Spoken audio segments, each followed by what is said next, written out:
Olá! Nesse vídeo vamos falar sobre parâmetros de qualidade. Na UC de saneamento, ouviremos por diversas vezes as palavras parâmetros e padrões. O que vem a ser então parâmetros e padrões de qualidade? Os parâmetros eles são conhecidos como parâmetros químicos, físicos e biológicos.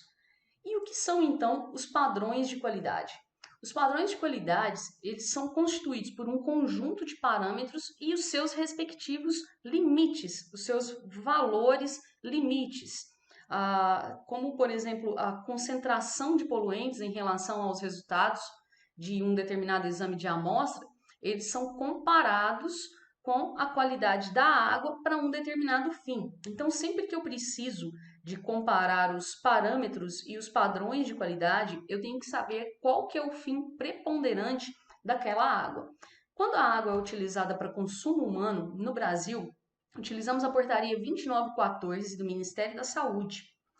Os padrões, então, eles são estabelecidos com base em critérios científicos que vão avaliar o risco para uma determinada vítima e o dano causado pela exposição a uma dose conhecida de um determinado poluente ou elemento químico. Eu tenho como exemplo aqui para vocês uma tabela de parâmetros químicos da portaria 2914, onde eu tenho uma coluna de parâmetro, tenho, por exemplo, o arsênio, e eu tenho o padrão, qual que é o valor limite. Para arsênio, o valor limite em água para consumo humano é de 0,01 miligrama por litro.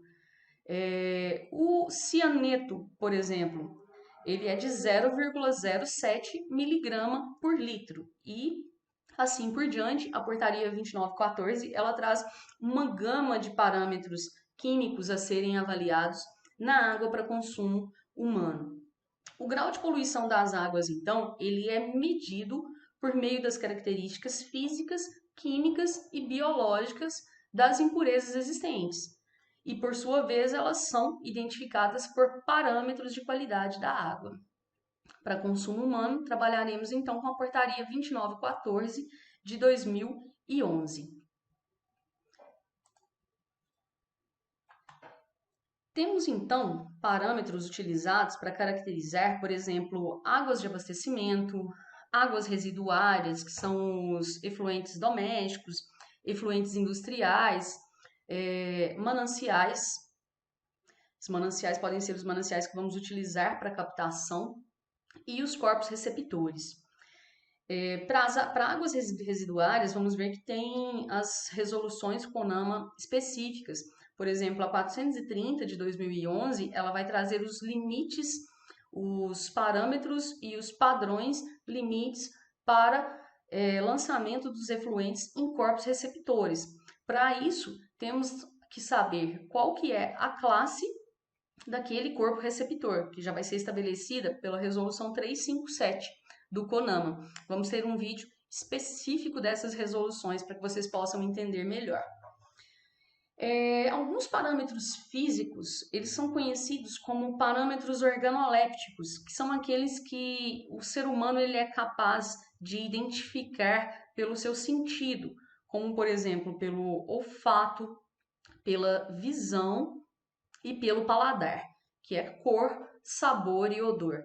Esses parâmetros eles são muito importantes porque eles podem trazer rejeição do consumidor para aquele tipo de água a ser consumida. Se eu tenho uma água com presença de cor, de sabor ou de odor sendo entregue na minha residência para consumo, eu posso ficar um pouco ressabiada ou não confiante na qualidade daquela água que está sendo ofertada. A turbidez, ela já nos traz a capacidade que o sol tem de atravessar a lâmina d'água para que os organismos presentes ali, que são responsáveis pela realização da fotossíntese, consigam realizar a fotossíntese. E é um parâmetro muito importante em corpos d'água, em mananciais, em lagos, porque se eu tenho uma turbidez alta, eu tenho dificuldade dos micro-organismos nos locais mais profundos para realizar a fotossíntese. E com isso, eu posso ter problemas de ausência de oxigênio dissolvido na minha água. né? E com isso pode vir a ter mortandade de peixes e causar todo um desequilíbrio na cadeia alimentar. Alguns parâmetros químicos que são muito importantes serem avaliados é o pH, acidez, alcalinidade e dureza. O pH ele é avaliado por várias vezes em diversas etapas da estação de tratamento de água, desde a captação até a etapa complementar, até quando está saindo já para o reservatório. E por que ele é importante? Primeiro, dentro das etapas do tratamento de água, o pH ele vai influenciar diretamente nos produtos químicos que estão sendo utilizados ali no tratamento, como por exemplo o coagulante, floculante, produtos utilizados para desinfecção no tratamento complementar. E se eu entrego, né, para o consumidor, se a água sai do nosso reservatório e vai para a rede de distribuição, se eu tenho, por exemplo, uma água com um pH muito ácido, muito baixo, eu vou ter problema na minha rede de distribuição com corrosão na tubulação. Se eu tenho um pH muito básico, muito alto, os meus problemas já passam a ser com incrustações na rede de distribuição. E a dureza, ela é um parâmetro que tem que ser avaliado também por várias vezes. Por quê? Porque ela configura um sabor um pouco mais amargo na água. A dureza, ela traz para a gente a concentração de cátions multimetálicos e os mais frequentes são o Ca2+, e o Mg2+, que é a presença de cálcio e magnésio na água. Então, ela vai trazer um sabor um pouco mais salgado e ela também é responsável por incrustações na tubulação. Outros elementos que também devem ser avaliados dentro dos parâmetros químicos, ferro e manganês, que podem configurar em alteração de cor da água. O ferro, o manganês, o cálcio e o magnésio, eles são eliminados na etapa de filtração.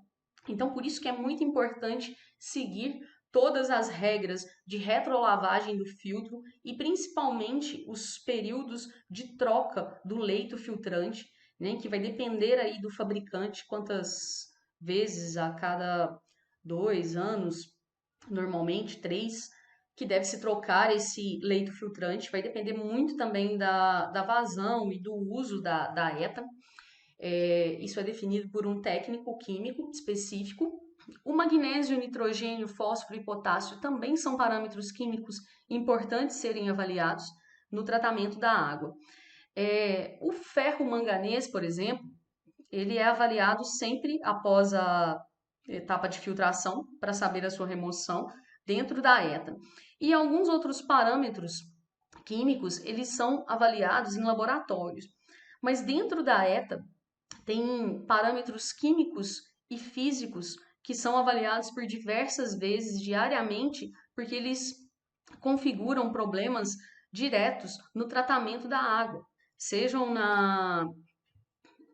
em reações dos produtos químicos que estão sendo utilizados ou na eficiência desse tratamento. E os demais parâmetros, eles são avaliados em laboratórios. E para fecharmos os parâmetros biológicos, temos os coliformes. Os coliformes, eles têm que ser ausentes, segundo a portaria 2914. Os coliformes, eles podem ser divididos em coliformes totais ou fecais.